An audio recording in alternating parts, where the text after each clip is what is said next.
সুধী সকল হিন্দু এবং সকল সনাতনীবৃন্দ, গত 5ই আগস্ট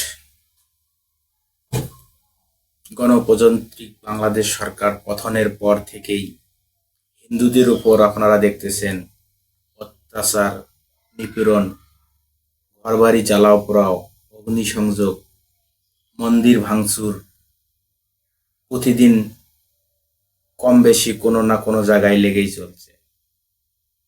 প্রতিটি জেলায়, প্রতিটি বিভাগে এমন কোনো জায়গাতেই দেখবেন না,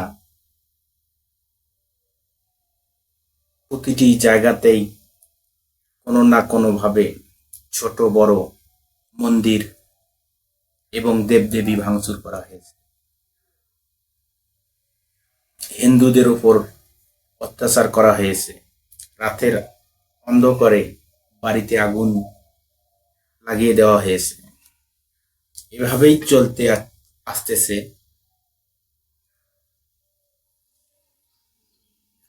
সুতরাং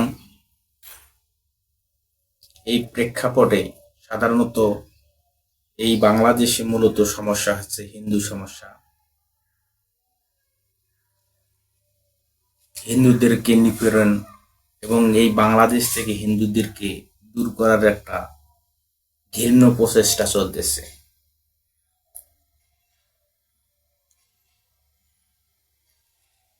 শুধু সকল দেশবাসী, সনাতনীয়, আপনারা জানেন যে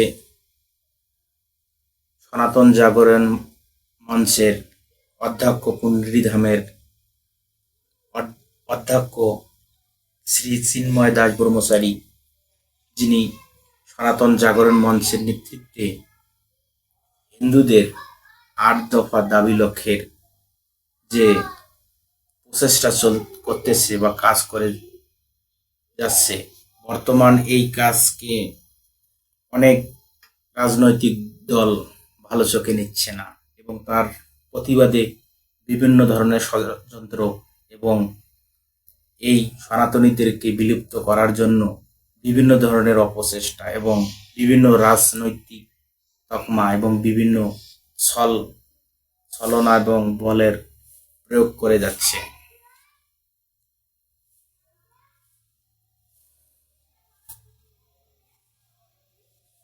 বাংলাদেশের সংখ্যালঘু কোনো আইন নেই, কোনো মন্ত্রণালয় নেই। এক কথায় বলতে গেলে হিন্দুদের কোনো অস্তিত্ব,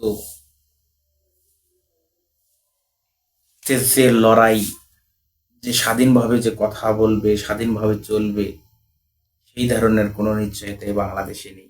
সেই প্রেক্ষিতে সাধারণত